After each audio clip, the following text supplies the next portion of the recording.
आजच्या या उपक्रमामध्ये आपण घेणार आहोत एक विज्ञान प्रयोग, अगदी सोपी आणि सहज.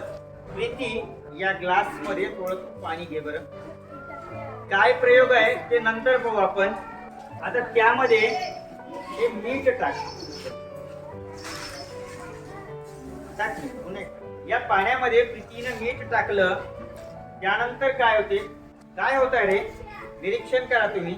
मीठ काय झालं? मीठ विरघळत आहे. मीठ पाण्यामध्ये विरघळत आहे. विरघळलं का? अच्छा, आता मीठ दिसून राहिलं का? मला मीठ दिसत आहे का तुम्हाला? नाही. आता बघ, ही या तू इकडे ये. या ग्लास मध्ये तू पाणी घे पुन्हा. आता त्याच्यामध्ये हे टाक. हे काय आहे? मक्को. सिरप. काय असेल रे? कोणता पदार्थ असेल रे हा? रेती. काय तुमचं निरीक्षण आहे? अरे बघा, प्रीतीनं मीठ टाकलं होतं. ते आता मीठ दिसते का तुम्हाला? नाही. जियानं त्या पाण्यामध्ये रेती टाकली. ती रेती मात्र दिसत आहे. म्हणजे मीठ पाण्यात विरघळलं, रेती पाण्यात विरघळली नाही. द्रव्य आणि अविद्राव्य पदार्थ. म्हणजे पदार्थ मग मीठ पाण्यामध्ये विद्राव्य आहे, म्हणजे विरघळते, म्हणजे त्याला काय म्हणतो आपण? विद्राव्य पदार्थ. आणि वाळू अविद्राव्य.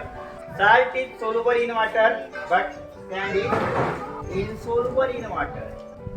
Soluble म्हणजे विद्राव्य आणि insoluble म्हणजे अविद्राव्य. कळलं? आता बघ, हे दोन्ही कर. आता त्याच्यामध्ये हा पदार्थ टाक.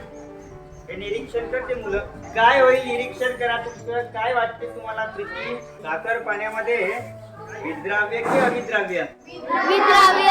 विद्राव्य म्हणजे साखर काही वेळानंतर विरघळणार आहे.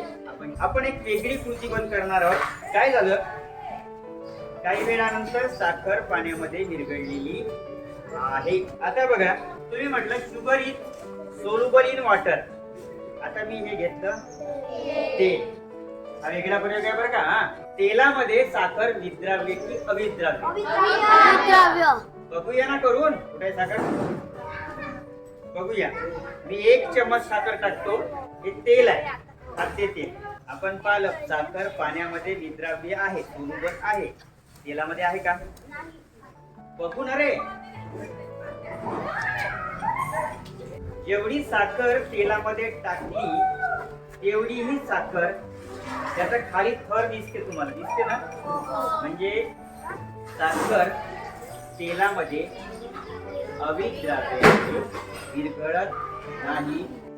जी आणि घेतलंय पाणी. हा आहे बेकिंग सोडा. बेकिंग सोडा म्हणजे खाण्याचा सोडा.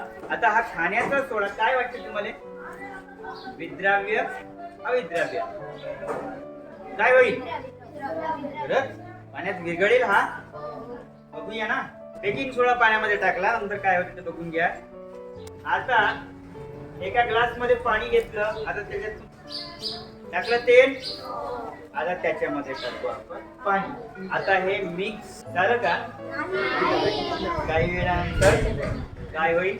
तेल वर येईल. अरे तो पण आपण मी काय म्हणतो, तेल तर खाली टाकलं होतं रे. तेल खाली टाकलं होतं पहिले, नंतर पाणी टाकलं. पण इथं काय झालं माहितीये का? तेल वर आलं, पाणी खाली गेलं. हे आपण मागं पाहिलं, दिसते तुम्हाला.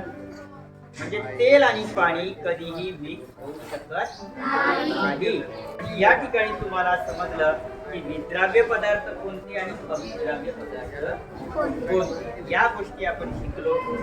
लोहकीस पाण्यामध्ये विद्राव्य की अविद्राव्य? अविद्राव्य. मग आपण या ठिकाणी 2 गोष्टी शिकलो, विद्राव्य आणि अविद्राव्य. आता तुम्ही स्वतः प्रयोग करून पहा.